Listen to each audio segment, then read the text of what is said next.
Professor P.L.O. Lumumba is a distinguished scholar and legal luminary, holding a Doctor of Laws in the Law of the Sea from University of Ghent, Belgium, as well as a Master of Laws and Bachelor of Laws from the University of Nairobi.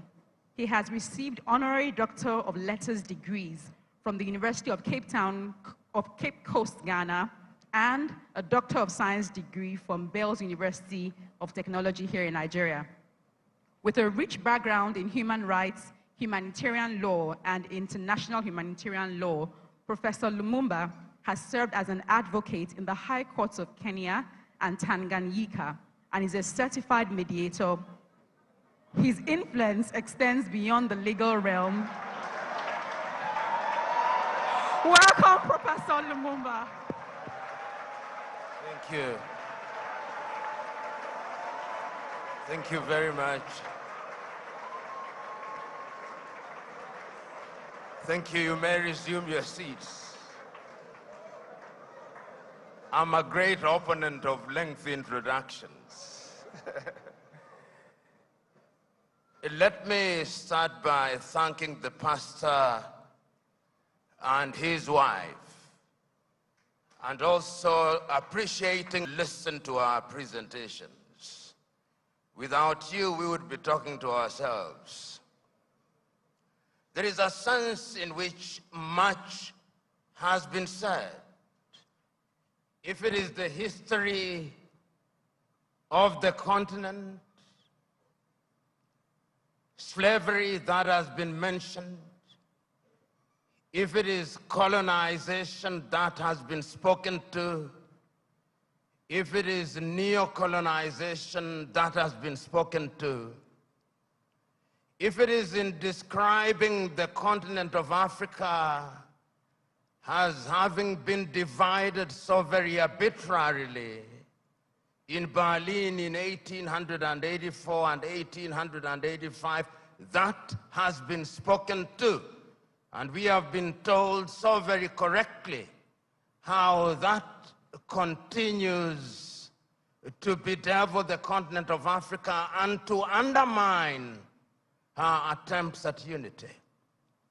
Those of you who are students of history will remember that in 1963 in Addis Ababa, Ethiopia, and in 1964 in Cairo, Egypt, the debate was, should we redraw the boundaries?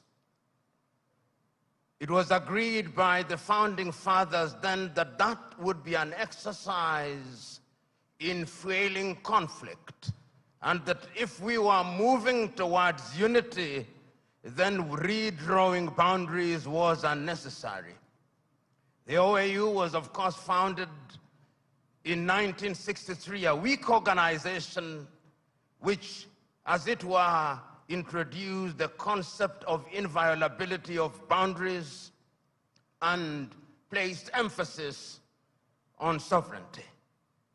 We have been told that that could very well be the reason why Africa's growth has been stunted. There are those, and the SMO has told us so very effectively, that upon consultation with the gods, he has been told very useful things, and the gods are right in the revelation that they have made. The gods are right in saying that we have suffered in many ways and continue to do so, and that therefore the post-independence African country or countries are bedeviled by many things. That could be a reason. It has also been said that part of the reason why we have not realized our potential is because we make the wrong choices. And that could very well be true. And my brother, who spoke about choices so very well, told us that it all rests on the choices that you make. And you who are Christians will remember that at critical moments, even in the Christian tradition, it has always been a question of choices. If you read the book of 1 Kings at chapter 18, when there is conflict in that little place called Israel, Elijah summons them and says, choose you now. If Baal is God, bring the 450 disciples of Baal and the 400 of Asherah who dine with Jezebel. And if God is God, let him be worshipped. If Baal is Baal, let him be worshipped. Perhaps Baal when we should be choosing God. There are those who have said possibly, and you see this choice if you read the book of Joshua chapter 24, when he calls the Israelites and tells them, choose you now. Do you want to worship the gods whom your ancestors worshipped before they crossed the river, or the gods of the Amorites in whose land you dwell? As for me and my house, we shall serve the Lord. Perhaps we are not serving the gods, and that the gods are angry. And in the anger, they continue to visit pain upon us. So there is a sense in which all and many things have been talked about. But Africa sometimes judges ourselves very harshly and with a jaundiced sense of history. The post-colonial African state, the oldest post-colonial African state is Ghana, 66 years only. Nigeria, 63 years only. And we often forget these very important and immortal words of John Henry Clark when he said that all African countries, upon regaining independence, started to conduct their affairs on the basis of systems of governments that were borrowed from Europe, and that none of them will ever succeed on the basis of borrowed systems. And as if he were a Jewish prophet, he is being proven right on a daily basis. Because whenever we in the African countries think that we have identified the problem and that we have identified the antidote, when we apply the antidote, new wounds appear. That has been the state of Africa, and that continues to be our state. And therefore, when we judge Africa, we must ask ourselves, from whose lens are we judging Africa? When in 1965, the Osagyefo Kwame Nkrumah wrote the book, Neo-Colonialism, the Last Stage of Imperialism, and the Most Dangerous, he was right, and he was overthrown for it, because the colonizer left but never left. And if you have any doubt, see what is happening in Niger, in Guinea, in Burkina Faso, in Mali. They are alive and well. And Africa remains the only continent in the world that is still referred to as Francophone, Anglophone, Lusophone, and now we are beginning to even call it Russophone and Sinophone and Indophone.